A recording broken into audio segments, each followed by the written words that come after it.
We are broadcasting. Awesome. Hi, everybody. Welcome to our ComNet local event. We're going to let it sort of populate. I know a lot of people are still getting let in, so I'm going to wait for a couple of seconds till folks get in the room.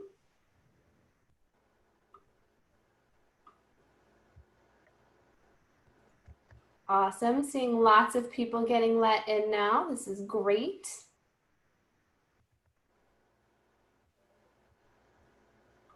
All right. Well, I'm going to go ahead and kick us off, as I'm sure it's going to continue letting a few people in who are registered. But I'm Jess Setzman. I am VP of Marketing and Communications at the Case Foundation here in DC, and I am a member of the ComNet local DC leadership team. And I am so excited to bring this really important topic and panel conversation that's really timely to each of us this afternoon. And so I know in lieu of our normal networking and socializing, this is a little bit different, but if you can use the chat function to sort of drop in a little bit about yourself and introduce yourself so that we're able to still kind of have a little bit of that opportunity to connect here. I'm sure that many of you know that ComNetDC is a network in the DMV area for communications professionals who believe in the power of smart communications to improve lives. And we really focus on building the relationships here in the DMV where we all live and work as a part of the broader and bigger communications network that we are a part of. So while this is under a little bit different circumstances than we would normally be able to, we're still focusing on that community and that connection. And perhaps that is even more important now that we come together with our local ComNet community in this virtual setting as an important part of learning from each other, building out our support networks, bouncing ideas off of each other, really building that next generation of leaders and creating the deep and meaningful connections in our local community.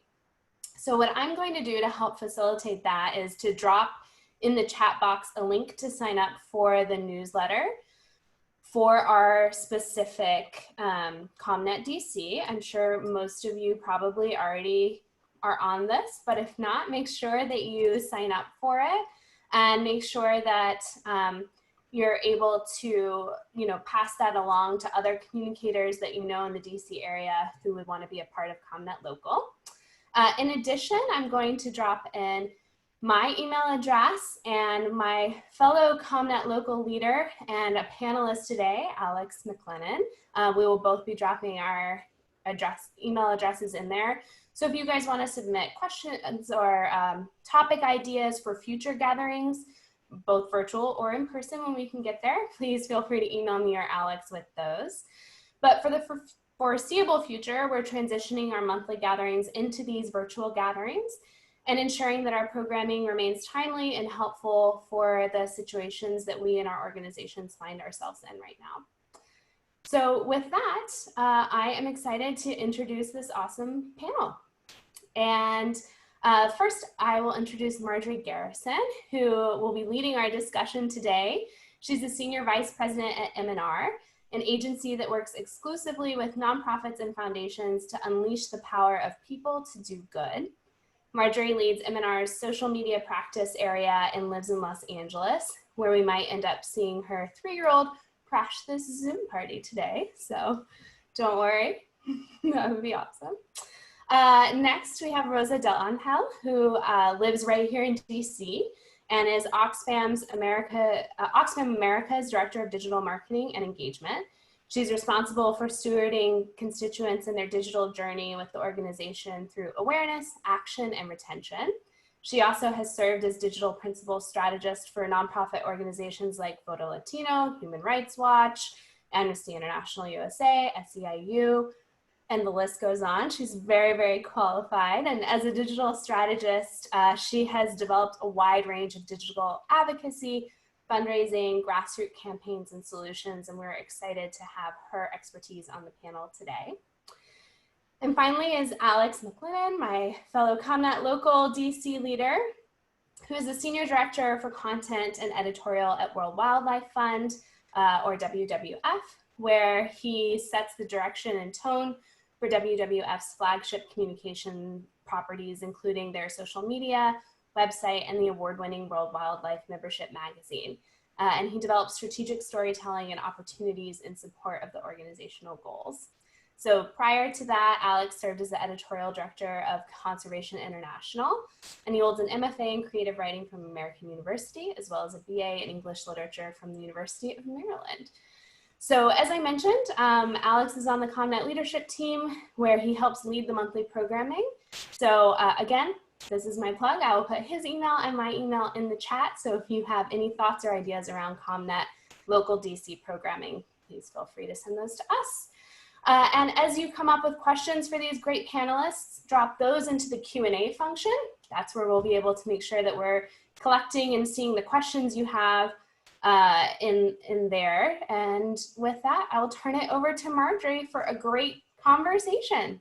Wonderful. I thank you for being here. I'm excited to be in such great company today. I want to go ahead and kick things off with a short presentation and then jump into posing questions to Alex and Rosa. So let's go ahead and jump in here.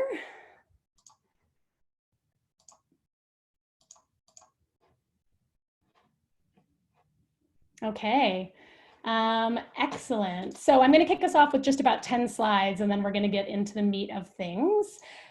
So to get started, I wanted to talk a little bit about taking a glimpse at what we know right now. Fundraising for many organizations is steady. We have been watching a cohort of M&R clients and comparing day by day this year over last year, and we're not seeing any alarming drop-offs. Fundraising ads are also performing steadily, in particular for any group with somewhat of a COVID angle, but even looking at COVID versus non-COVID ads, COVID ads aren't necessarily outperforming the others. And even for groups who don't have a direct angle in terms of working on the pandemic, we've seen most scaling back ad spend, but return on investment is still good, and lead generation ads are doing particularly well across the board. Obviously, news and trends are moving fast. Social media use has skyrocketed, and virtual events seem to be everywhere all the time. Foundations, too, are being more transparent and proactive in their communications, both with grantees and with the public. So some of our overall guidance right now is this, and it's a few parts what and a few parts how. First, now is not the time to turn your faucets off. People want to hear from you. They want to do things, especially meaningful things, even if they're not COVID related, but are about longer term issues that they care about or that are helping communities in need. This moment is about really making the most of the resources and the assets you have as nonprofit communicators. Everybody is stretched, but one bright spot is that there is a lot happening for groups right now with content marketing that's not about creating something from scratch, but actually looking what you have and adapting it to educate or empower or inspire or comfort or entertain people right now. Our clients are doing a lot of this and raising money by sharing that kind of content as well. I also know that many of the folks on this call are in the business of hope, and it's a good time to lean into that. It just feels good. And even if your mission is not central to this pandemic moment, you can focus on sparking joy and embodying care, which is something that I'll ask Alex to talk a little bit more about later in regards to the approach they've been taking at World Wildlife Fund. Before we talk in more detail about the different areas of communications for good, let's take a look at what we are calling the Tiger King bump.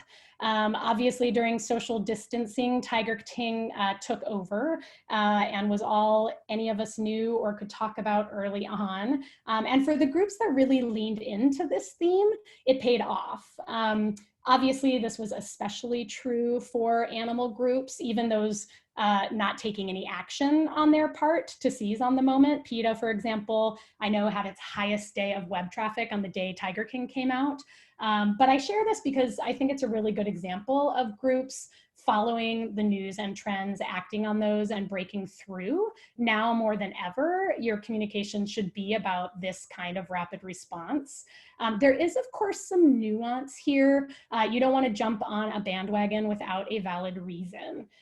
But this is about much more actively looking for those reasons by pushing yourself and your teams to rethink how you're packaging your work, how you're naming your blog posts, your upcoming reports, your email subject lines, or things like coming up with weekly Wednesday to Wednesday themes for your social content, since your planned calendars might not be as relevant anymore. This is also about adjusting how much brainstorming you're doing to look for relevance and to find your points of connection. For example, by meeting in short daily war room sessions. Tiger King aside, I wanted to quickly run through some pointers based on what we're seeing work with M&R clients across social media, virtual events, foundations, press, and ads before I move into the Q&A with Alex and Rosa, who are going to share more about their direct experiences at World Wildlife Fund and Oxfam America. So people are on social now more than ever, and social media's role in your communications has probably shifted a lot in recent weeks. You want to be there and be active. This takes some support for your frontline staff, especially your community managers, because if any of you play that role, you know it's not easy to spend a lot of time on social media right now in some respects. But the demand and the audience are there, and there are a few opportunities for leveling up your social media approach right now. One is thinking in groups, whether that is Twitter direct message groups, Facebook groups, WhatsApp or Signal message chains, Facebook Messenger. These are all great communication streams within the social channels where you can engage specific segments of your audience. Another is being bolder about how you're engaging influencers to support you. There are pay-to-play tools like Cameo and Popular Pays that are worth experimenting with. But even beyond that, this is just a great time to make asks of celebrities with some connection to your cause, because those people too have time on their hands, and they are on social doing just about everything from karaoke to dance sessions to reading bedtime stories, and they could be doing those things for you. Finally, be opportunistic and experiment. If you have wondered about breaking in with a younger audience on TikTok, now might be a good time to test a hashtag challenge or in-feed ads. Instagram usage is up 50% and Instagram live views have increased by a whopping 70%. So if those tools are right for you or you're not sure, it could be a good time to test new waters. When it comes to the gala events, the thons, the auctions, etc., I want to start by saying that there's a difference, or I see a difference, between creating something new versus converting something you had planned into a virtual event. So from my perspective, you should definitely be replacing your gala fundraisers with something virtual, or your alumni events with Zoom happy hours. But I wouldn't encourage you to feel like you've got to come up with a bunch of new series or broadcasts or virtual events in general. It takes time to do those events and productions well, and those are more worthwhile, if you're using them in a very targeted way. For example, to target or cultivate rather your major donors, or to get a group of activists, for example, to move to a higher level of engagement. But using these tools to create new content and engagement opportunities from scratch for your audience is a time sink, and it's really hard. And also we're not seeing that groups that we work with are getting a lot of payoff in terms of audience size or engagement. And I know Alex and Rosa can speak more to this later on in our session as well. But when you do jump in and you are planning your virtual gala, it is definitely an opportunity to step it up and be bold. You know, we're seeing a lot of clients be successful at getting surprising influencers to participate, or really thinking creatively about what the right package of activities and messages are going to be that will work to draw in and engage your audience. For foundation communications, we're seeing foundations do a lot of work to open up two-way communications with grantees, and to do more asking versus just assuming what's needed and what will help. This means being both proactive and transparent about the decisions you're making and the thinking behind them. It also means communicating places where you're willing to be flexible, you know, whether that's with planning timelines or grantee reporting requirements. You know, we're also seeing many funders step up and be vocal on what you think the world needs right now. But not everything has to be entirely new. This is also about resurfacing previous content you've developed if it feels relevant again now. You know, like I know Bill Gates' TED Talk from several years ago, where he worries about the lack of pandemic preparedness, is obviously, you know, making the rounds anew right now. And finally, if you are a funder and you are moving ahead with grants, or if there is some kind of good news to share that doesn't have to be on pause, get that out there. Don't wait.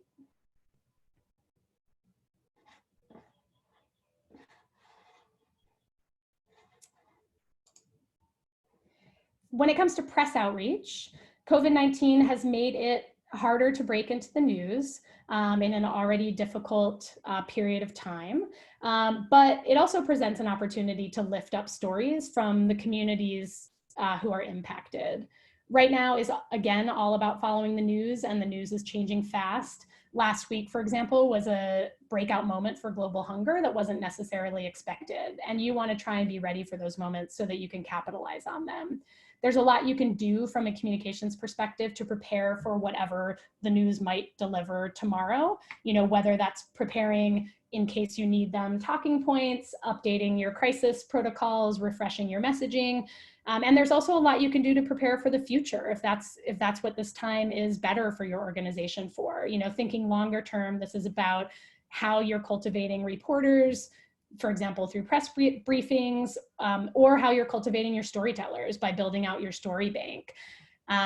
We're also recommending clients don't pause communications with reporters if it's useful. You know, we're still seeing clients get into the press with local studies, with personal stories, and second guessing your outreach is understandable. But if your mission is exceptionally relevant to this pandemic, don't let up, and continue reaching out with relevant organizational updates, particularly with members of the press who you have great relationships with already. We're also seeing groups use telepress conferences now more than ever. You know, we like Communique and GoToWebinar or GoToMeeting. They're both good options for moderated discussions. Some common rules apply in terms of limiting the number of speakers, keeping it to 30 minutes or less, and sharing a post-call recording. But that continues to be a very good tool for folks. And as you've probably been sensing, it is also in fact harder to place op-eds than ever before.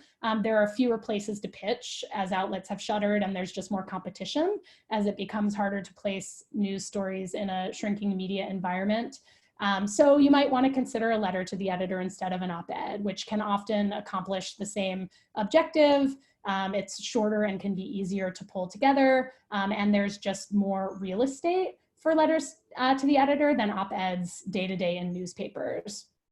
Finally, reporters are inundated right now. You know, the news is moving at 1,000 miles per hour, and many newsrooms are having to furlough their own staff. So, you know, we're recommending we do them and yourselves a favor by getting right to the point in your pitches. You can always send more information if they reply and if they want it. Finally, let's look at some things happening with ads. Facebook and Google have both announced new guidelines for advertising specifically around coronavirus in an attempt to avoid the ongoing spread of disinformation. So it's important to know those rules.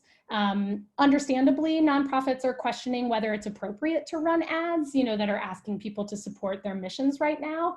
But people do want to do something right now. There's just so much uncertainty, there's so much suffering, and people genuinely want to help. Similarly, if you've got important information, don't wait to share it. Ads remain a relatively low lift way to get important information to a large group of people quickly, like helping people understand where they can vote, or why the census is so important, or many of the other issues that I know you all are working on. Since I know how busy you are, we love tools like Smartly, which is an ad automation tool that if you haven't explored it, I recommend it. It allows you to create hundreds of variants for ads quickly and update them quickly when needed, which automates a lot of the creative ad process. And the marketplace has changed and is changing. A lot of big corporate for-profit buyers have pulled back, which is bringing down competition and actually opening up more inventory, which is leading to rapidly dropping costs. We've seen CPMs and CPCs in terms of impressions and clicks drop by as much as 50% on some channels, which again really just means now is a great time to ask people to do things for you and for your mission. And finally, yes, adjust what you're running ads around. Think about what people are experiencing right now. I love how World Wildlife Fund, for example, is running ads right now to promote their many teaching resources, including coloring book pages, which is something perfectly right for this moment in time. It's also a decent time to test new asks and new ways of asking. So we do have a M&R blog post coming out about ads specifically soon. And that brings me to this last point and a little bit of a plug. We are trying to publish a lot of this and a lot of other helpful tips and information on M&R's blog and social media regularly. So please use us as a resource and engage with us there and on social. I hope that overview has been helpful. Now I want to ask Rosa and Alex a couple of central questions just to get everyone who's attending today to think about how some of this advice works in action, particularly for World Wildlife Fund and Oxfam America, which are two groups that are in pretty different positions and taking different approaches to this moment in time, which we definitely hope can be illustrative to you. So I'm going to stop sharing the screen and allow folks to go back to cameras. Hi, Alex. Hi, Rosa. Great. So why don't I get started by asking you a question, Rosa, which is, I'd love to hear you talk a little bit more about how Oxfam America is tackling messaging in the time of COVID.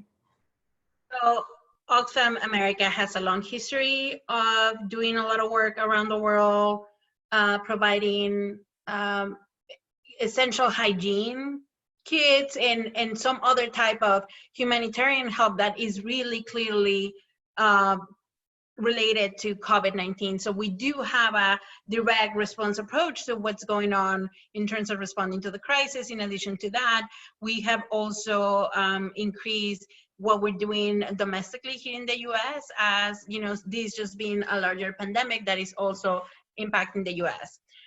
So the way we are kind of looking at messaging at the moment is because we do have a very direct connection into how we are able to respond and help people around the world with the pandemic. Is we're definitely leading with a fundraising message around help us do the work. And what we have seen, COVID-19 is so different from other work that Oxfam America has done in the past, with other sort of disaster relief, earthquakes or floods or some other sort of disaster relief. This is so different. So I think at the beginning, there wasn't a clear expectation as to how this was how donors were gonna respond to it. And what we have seen is donors are generous, they're engaged, and they're willing to help. So we continue to make sure that we're able to to not just, as donors to help support efforts related to COVID-19, but also able to report regularly on what we're doing and the impact that we're having. So that's obviously an important thing that we need to continue to do. But what's different with this particular instance compared to other disaster relief is that it's happening, that is impacting all of us here in the US, so it's impacting donors directly. But donors, are generous enough where they're worried also about what's happening around the world. So we continue to see donors engage. But at the same time, we also need to think about the human component and how this messaging impacts donors directly in their daily lives. So at the same time that we're talking about here, sort of like what, you can help fund our work, or you can also contact your member of Congress to make sure that we provide support for essential workers in the United States, which is another thing that Oxfam America does a lot of. The advocacy piece is a key component of everything that we do. In addition to that, what we're seeing in social media and our website content is this content that is about content that can help, or donors or supporters kind of feel hopeful or feel like they can stand in solidarity with essential workers. So the content that is, makes us feel good and makes us connect like humans. So particularly in social media, that's content that's resonating.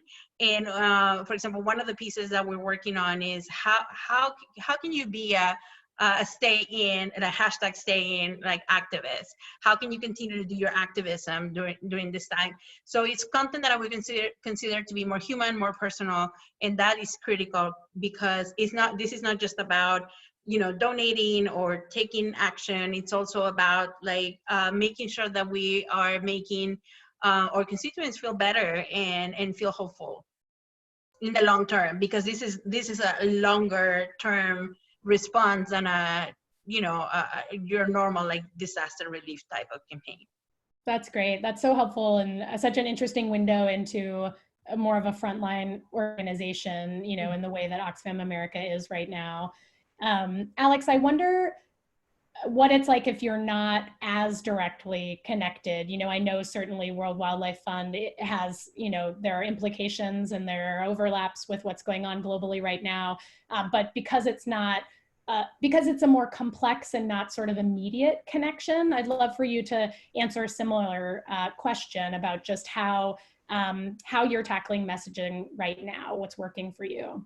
Yeah, thank you. I think big picture, we took a lot of similar approaches to what Rosa just talked about.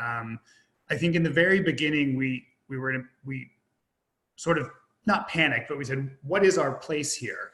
As you said, our relationship, WWF's relationship and our work to this issue might not be obvious to maybe anyone on this call. If you're not embedded in the implications of wildlife markets and wildlife trafficking and how deforestation is a driver of zoonotic, I'm using a word that hopefully most of you don't have to know, or you only know because of the last 6 weeks, but zoonotic transmission of disease. And what we did two things very quickly. One was we said, sort of what Rosa said, we have to be here for our audiences and for our members and our supporters. And so we started by just pivoting the language a tiny little bit to put out the content we would put out anyway, to say, we know this is a hard time or a confusing time. We're feeling it too.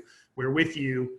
Here's a bright spot because we happen to have new pictures of tiger cubs. Tiger cubs do great for us. That's not the story of the moment, but it's, well, Tiger King happened, so it was the story of the moment. But we really wanted to sort of think stepwise from first, let's confirm that we are here with you in this and that you being large, and then sort of auditing. What is the work that we do that touches on this? What can we do to firm that work up? How can we make sure that we have kind of a grounding in what we do before we make any claims in this space? And so we commissioned a study that was part of our wildlife work very quickly, 3 weeks, to find out what consumers of wildlife products think.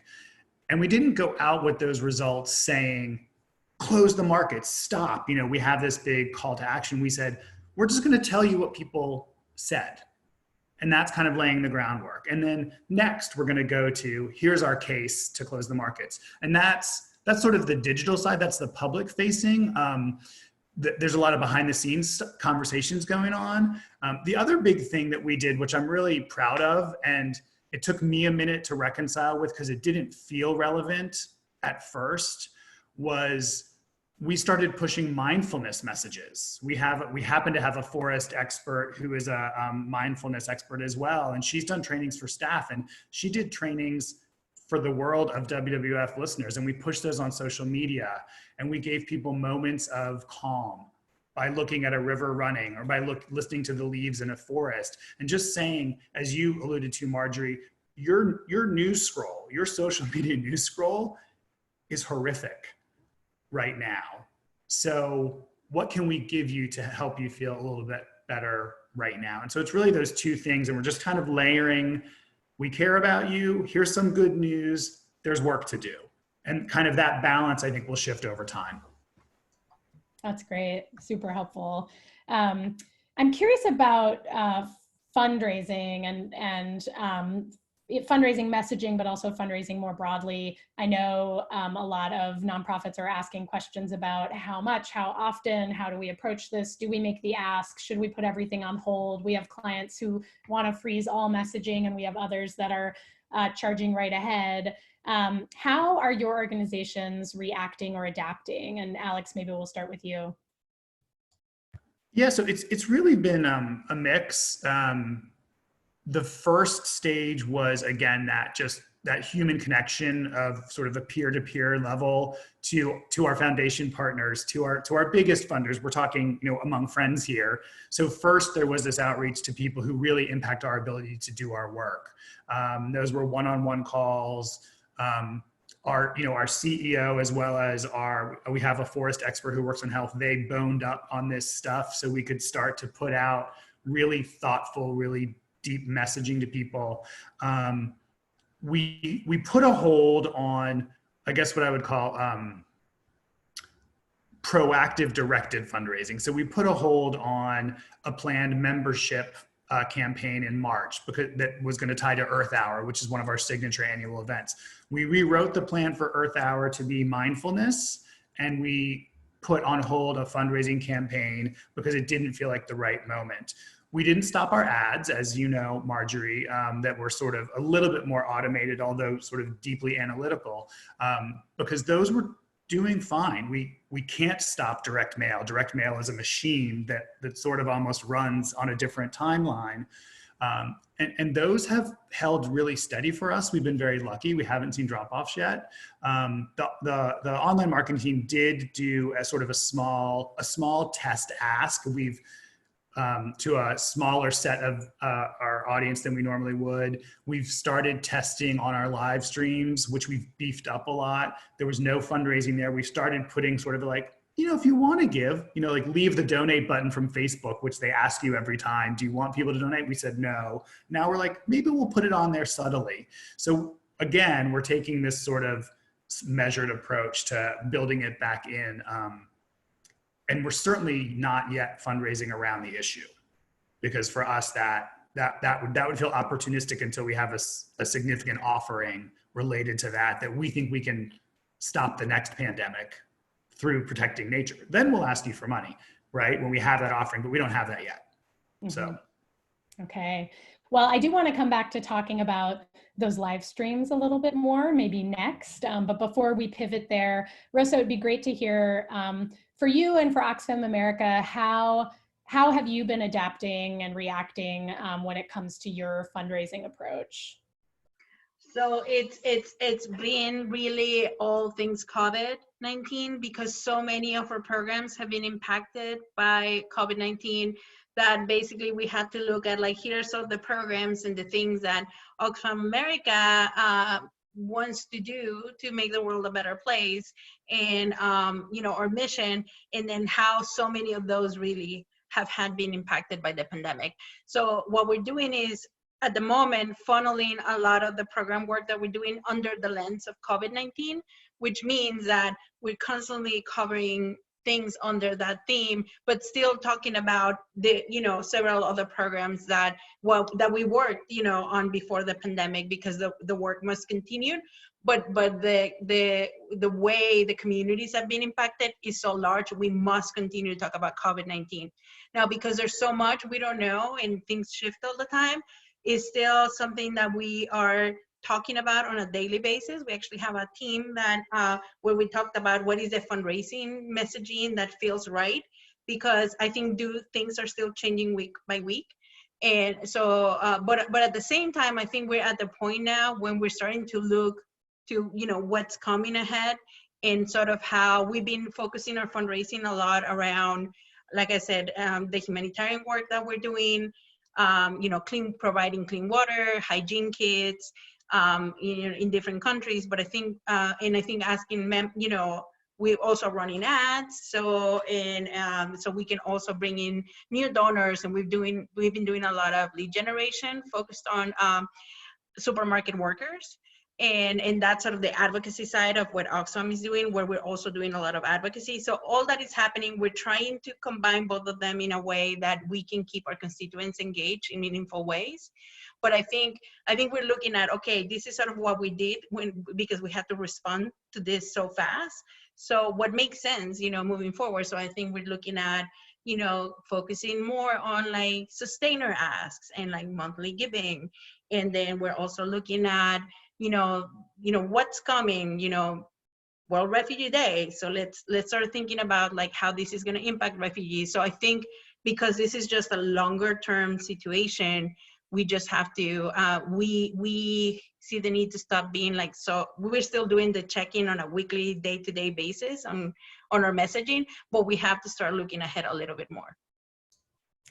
We've been looking at, I mentioned this earlier, we have been looking at daily stats for a cohort of M&R clients, last year compared to this year, day by day, and how money is tracking coming in over web, email, and ads. And there hasn't been an alarming drop off anywhere, as I mentioned, for thinking about you both represent such different organizations in this moment. And there are some spikes, for example, website giving is obviously way up for groups that are, in a direct line working and on responding to COVID in some way.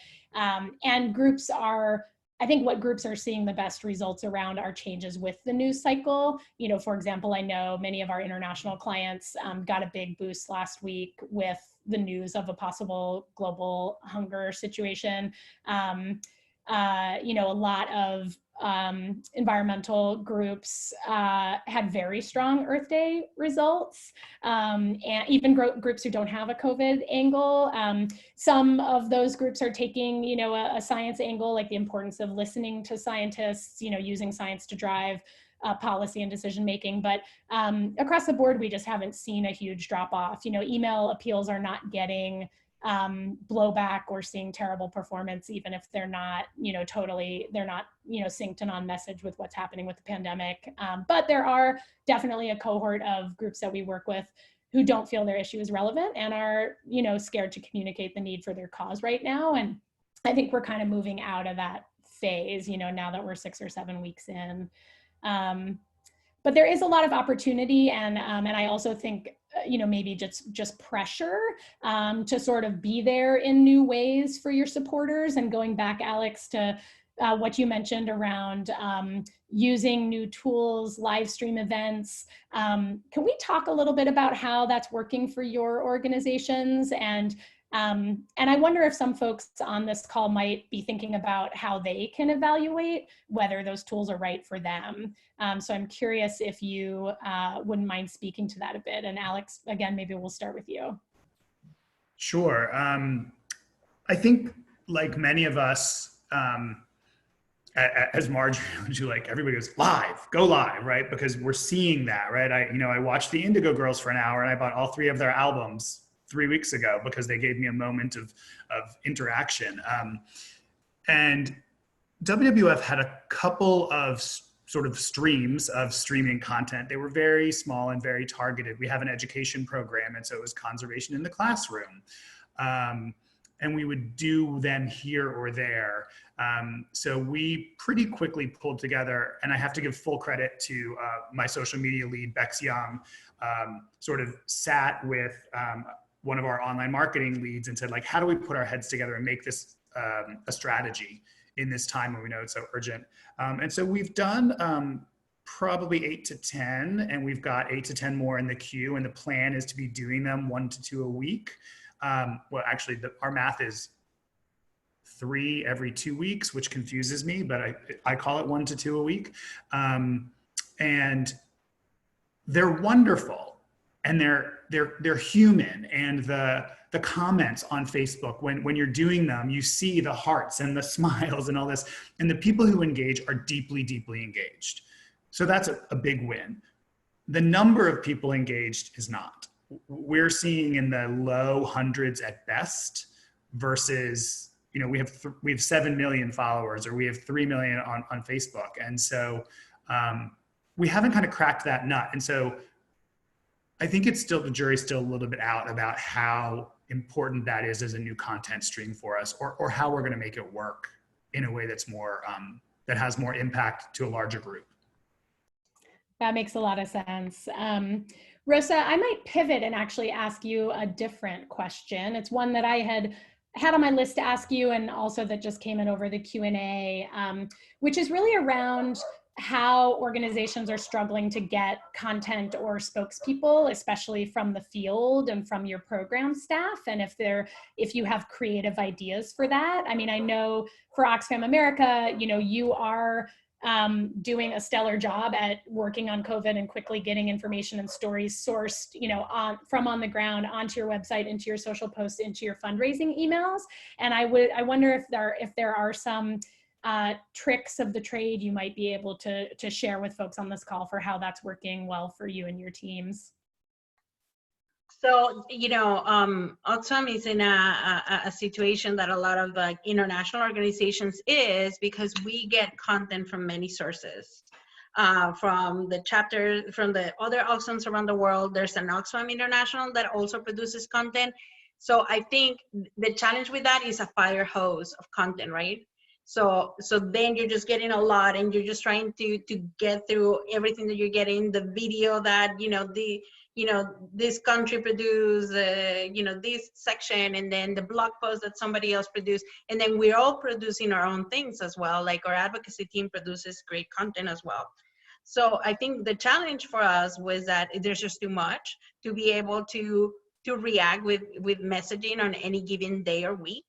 So that's why this team that meets on a daily basis, it's kind of a filter to be able to say, so here's sort of the story we're trying to tell to activists, donors, and constituents. And let's make sure that we are aligned to some extent, and that we're not talking about, one thing today, another one tomorrow, and then nothing makes sense, and that aligns with our fundraising and advocacy asks.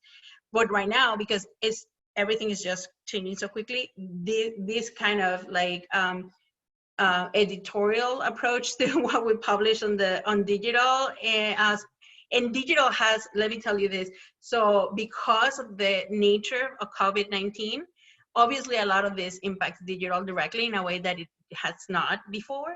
So all of a sudden, a lot of the discussions are really about the digital content in a way that I think in the past with nonprofits maybe wasn't quite like this. So we do have to do that filtering, right, on an everyday basis to curate what that content needs to be, and it's a team effort, and I think it's the right thing to do, so that we can also have the ability to pivot, like you said, to what's breaking news, and then you can tie to that and say, hey, we do have a blog. But what I was gonna say is that how do you make sense of all that, or even if you don't have a lot of content, the trick is, you gotta stay true to what your donors care about, because you are not gonna be able to respond to everything that's happening, to all the breaking news. So I think that instead of trying to be all things to all people, you gotta really narrow it down and go back. And if you don't have a fire hose of content coming at you at your organization, then you should be proactive about creating that content. And maybe curating stories. I mean, one trick that I would say, if you don't have a lot of stories, maybe create human content with your staff. You know, if you're like, oh, it would take me too long to go and like get you know, a story of a refugee on the field, well, maybe talk to your staff person and humanize that story, and you can talk through their lens, and then that might be a faster turnaround than trying to get the testimonial from the person on the field. But then at that point, you already made the decision that maybe the refugee story is really important to you. So that's one that you need to plan around. So I think sticking to what you do really well, and being authentic and relevant to the response and compassionate, I think is the key. And then just, you know, just focusing on that. Wonderful. Yeah, I mean, I think, Oh, go ahead, Alex. But I just wanted to add too, because a big piece of why my team is structured the way it is, which is sort of all this sort of the content group, is because we go get stories. And in this moment, we can't go get stories, and we shouldn't go get stories because it's not safe, and it would be you're absolutely right. Unfair. And so we're really playing with, and this is maybe too tactical for this discussion, but like everybody, pretty much, not everybody in the world, but really almost everybody has a cell phone of some kind. So can we get a voice recording? Can we do a little cell phone interview and carry a voice recording with some imagery that we could license or something like that? Because so much of our strongest work is when we can bring the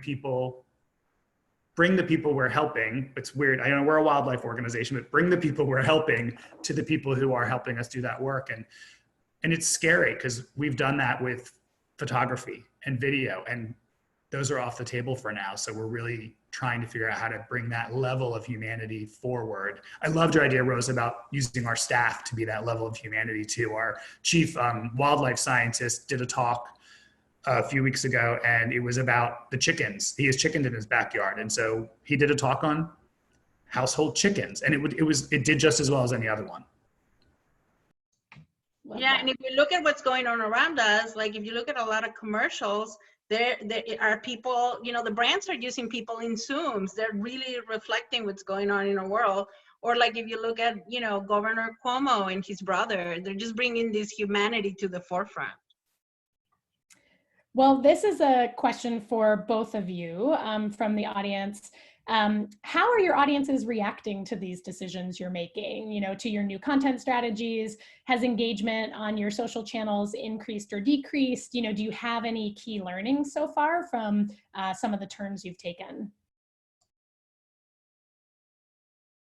Happy to go first. So I want to just echo what Alex said about the events. I think that a lot of people had a lot of expectations about, you know, going live, and then also it's not virtual events. It's not just the going live, like on Instagram or Facebook or Twitch or whatever platform you're on.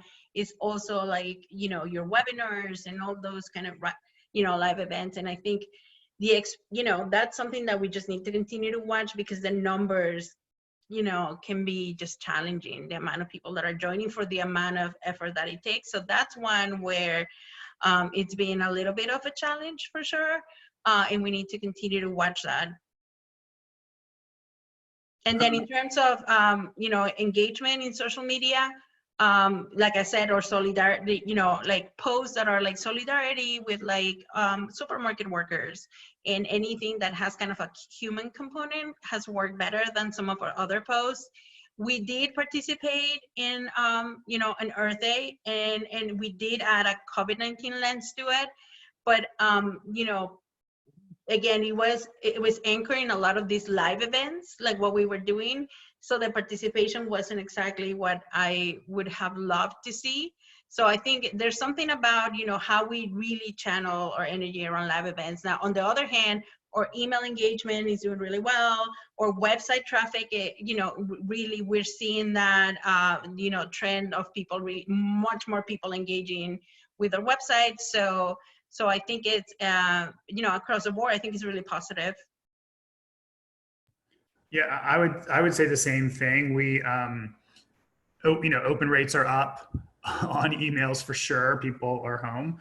Even those of us working full time, we don't have anywhere to go on the weekend. So, you know, you get to those emails. One area that's been very, that I think is interesting is we do direct TV, which are, many of you probably know, but sort of the example I always think of is Sarah McLachlan singing over all those shuddering little puppies. That's not our story, but we we lean into that very emotional, the mama elephant and the baby elephant. And partly because of ad prices, ad space is cheaper on TV right now as well, but that's doing incredibly well for us.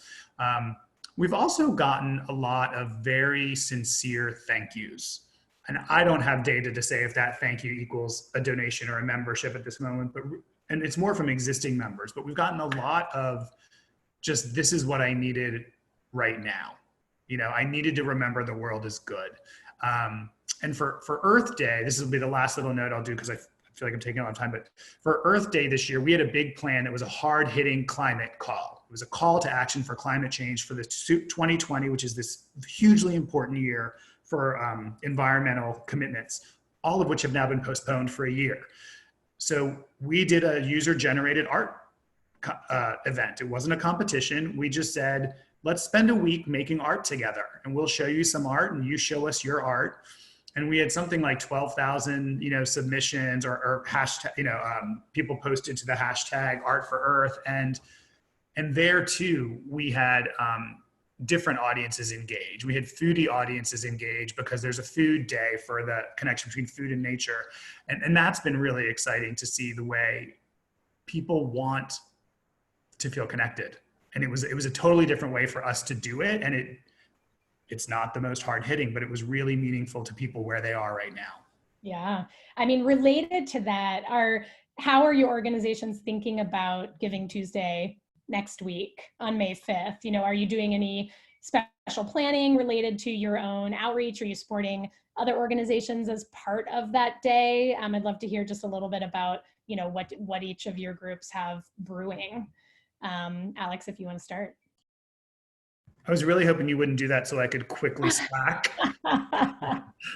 Sarah Roby to ask her what the plan is for Giving Tuesday, because I don't know. I'm sorry. I will while Rosa talks, I will try to get that answer for you. Totally fine. Rosa, how about you? I mean, I know you're only 3.5 weeks into the job there, so I'm not sure if you have the details on Oxfam's Giving Tuesday plans, but if you do, what do you know? I think sort of the blessing that we have going on our end is that because our mission continues to be relevant on the response to the pandemic, we continue to have the opportunity to engage donors. So long story short, like we also are doing, conversations with donors, with webinars to make sure donors understand sort of what our response is about. Because they continue to be generous, we do have a plan for Giving Tuesday. To engage donors around Giving Tuesday, for sure, across different digital channels. And then, we also are planning on some fundraising activity around Mother's Day as well. But we're weaving in kind of messaging that is around more meaningful messaging. So it's not just all fundraising, like in social media. We want to make sure that we are very thoughtful about the kind of content that we're pushing out. So we're going to talk about like women in unpaid care around Mother's Day. So the fundraising activity continues, like I said, with a strong push on Giving Tuesday. And then, right after a little bit around Mother's Day as well. Okay, great. I'll weigh in when I can if we have time. Okay, that sounds good. Well, this is an interesting question from the audience, which is, I'd be curious to what degree, Oxfam or World Wildlife Fund are thinking about this. For a group with a very Facebook-heavy digital presence and a significantly older population, many of whom are living with underlying health conditions, this is a very scary and lonely time. And one of the folks in the audience is wondering whether we have any advice for engaging those folks and cutting through the noise. Do either of you have, direct experience thinking about that older population on Facebook? So I think for a lot of organizations, the Facebook audience tends to be our older population, maybe not as old as like, the mature generation, but definitely, people 50 and up, younger boomers and up. So that might not be exactly the same because, the younger boomers are just a lot more engaged. But what's interesting, the chat, I think Facebook is so we do have that question of how we engage, this particular audience, because we know we have that's just the kind of following that we have on Facebook. It's just an older, kind of generation platform.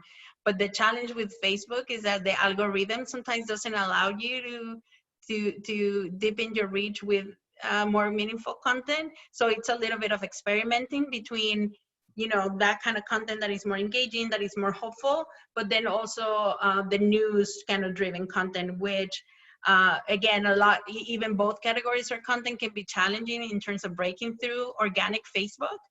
It's just playing the balance. And if you have a video that has a positive message, maybe that's one that can break through a little bit more. Yeah, I'll only add that I gave that DirecTV example earlier. So this is not really answering the question. It's not content customized to the particular fears of the at-risk audience right now, but who gives to DirecTV and who calls the phone number instead of going online to sort of do it that way, we're getting a lot more phone calls than we used to. So again, we're not in the direct service, and so we're not sort of addressing it in that way, but we are seeing, again, a deeper engagement or a high level of engagement from and there's a leap there to assume that it's an older respondent who's using the phone, but it's a pretty solid one, we think. Have either of you tried anything that has caused pushback, that's caused the phone to ring off the hook in a bad way from your members and supporters, sort of related to an earlier question? Any missteps you could share? I might be too new to answer that particular question, Sure. but not so far yet. Yeah. Yeah, I'm thinking, no, what I'll say is we put in, sort of like Rosa alluded to, pretty heavy approval protocols as if we were in a risk management situation or a crisis situation. And so we stopped a number of things that we thought made sense in the moment because the tone was off. Our first pass at our Tiger King comms, because we have a very sincere engagement on the issues related to that story. But our first round for social was playing into the ridiculousness. And very quickly we sort of escalated and said, no, right? You can't make fun of these people. You can't make fun of anybody who's in a hard situation. You go straight to, so we were probably less effective. We probably got less signups to our advocacy ask because we pulled ourselves quite far back. And that's because we do have these layers, thankfully, of sort of give it a second thought, give it a third thought, give it a fourth thought before you hit send. That's great. Well, thank you. I know we all have questions bubbling up that none of us have dealt with before, and it's just so helpful to hear both of your perspectives. And thank you to everyone who has entered questions on the Q&A. Apologies if we didn't have time to get to you, but you've got those email addresses, and there may be other opportunities to follow up. And I'll just hand the mic back over to Jessica to close things out. Yes, thank you so much. I'm sending a virtual and real round of applause to our awesome panelists for joining us today and for sharing all of your expertise and what is a really, I feel like at this point it's a meme to say an unprecedented time, but from a digital communications perspective truly is. So thank you for sharing the insights and what you guys are learning. To everybody else, thank you so much for joining us today. And as I said in the beginning, we will be having virtual events for the foreseeable future every month. So please make sure that you are signed up to receive ComNetDC emails so that you'll get to the information about our upcoming May event. And I am going to drop once again into the chat box the information to make sure that you are signing up for those emails. So thank you all so much. We hope that this was helpful, and we'll talk to you soon. Thanks, everybody. Thanks everyone. Marjory, Alex and Jessica. Rosa, thanks especially. Yeah. Bye. Bye, everyone. Be well.